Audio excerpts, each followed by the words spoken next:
mengidentifikasi kasus tersebut dengan benar dan cermat.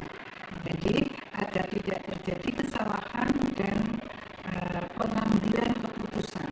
Jadi kita pahami dulu kasusnya, kemudian terkait dengan yang terlibat, jika kasus tersebut tidak melanggar hukum dan norma yang berlaku, maka bisa disebut sebagai dilema etika.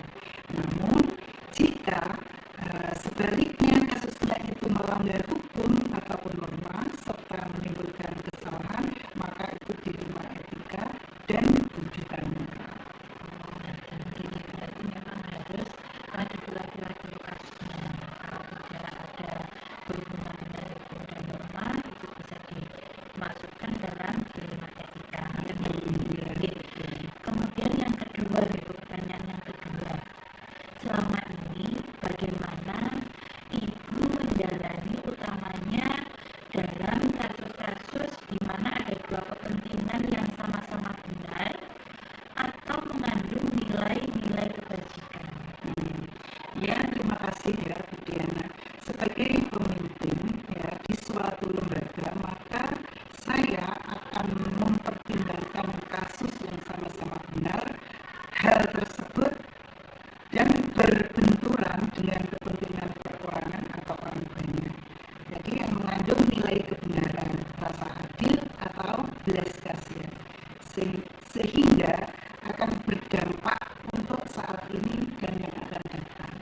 Jadi memang harus berkelanjutan, tidak hanya saat ini saja, tapi kita antisipasi untuk seterusnya, artinya itu yang akan datang juga.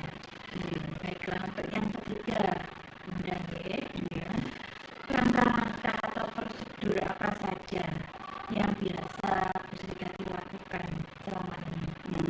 Ya Bu Diana ya. Jadi dengan pertimbangan ya, dengan mempertimbangkan kepentingan peserta didik, jika kasus itu berhubungan dengan peserta didik atau dengan kata lain kepentingan orang banyak, yang didahulukan berdasarkan pada prinsip berpikir yang berbasis hasil akhir berupa kebaikan untuk semua orang. Jadi berpikir berbasis peraturan yang ada dan berpikir berbasis cara peduli sebagai sesama makhluk Tuhan yang Maha Esa.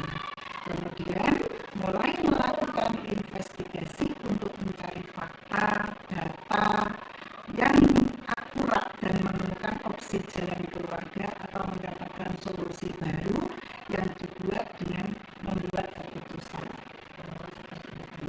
Memang harus berdasarkan dengan fakta dan juga harus kita mengikut sertakan pihak-pihak yang terkait.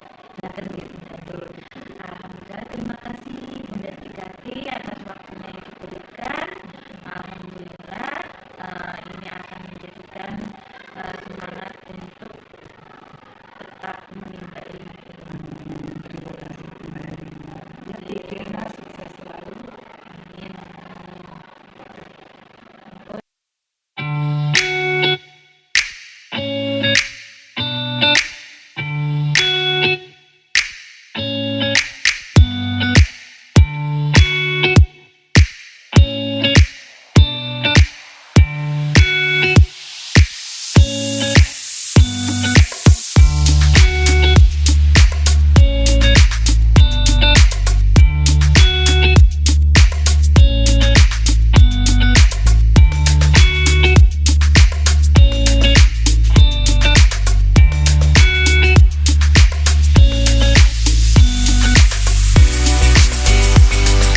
Baiklah Bu, untuk pertanyaan pertama, bagaimana Ibu dapat mengidentifikasi kasus-kasus merupakan dilema etika atau rujukan moral? Terima kasih Bu Diana. Sebelumnya, kalau melihat dari kasus di setiap lembaga itu pasti ada yang namanya kasus, gitu ya. Ada berbagai kasus. Namun di sini menurut saya sebaiknya sebagai seorang pemimpin itu jika menemukan sebuah kasus itu sebaiknya diidentifikasi dulu kasusnya itu seperti apa. Nah, di sini kasusnya itu apakah kasusnya ini bertentangan atau melanggar dengan hukum ataupun norma, lah itu kita harus bisa mengidentifikasi. Nah, di sini dilema etika itu merupakan situasi yang terjadi ketika seseorang harus memilih antara dua pilihan di mana kedua pilihan itu secara moral benar tetapi bertentangan. Sedangkan rujukan moral merupakan situasi yang terjadi ketika seseorang itu harus membuat keputusan antara benar atau salah. Jadi di sini jika kasus tersebut tidak melanggar hukum, itu bisa dikatakan sebagai dilema etika. Namun jika itu melanggar hukum, bisa dikatakan itu sebagai rujukan moral. Ya, baik, terima kasih.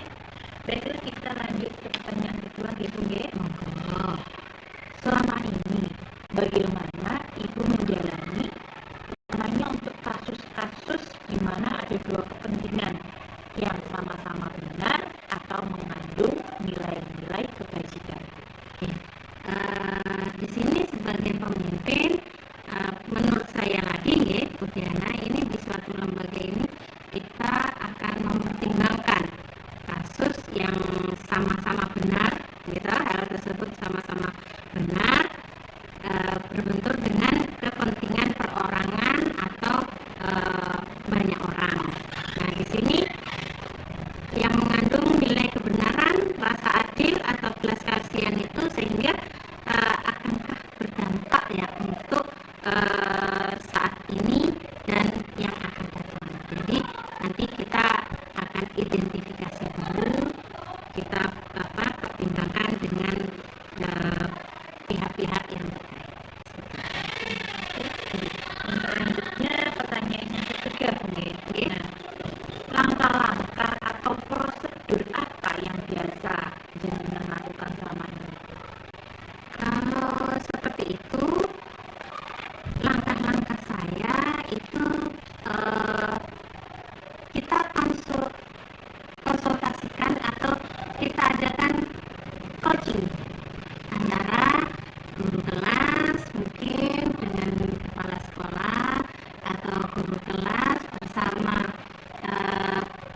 stakeholdernya sekolah dengan kita, sehingga prosedur yang kita atau langkah-langkah yang kita hadapi itu sama-sama mendapat solusi ataupun keputusan bersama.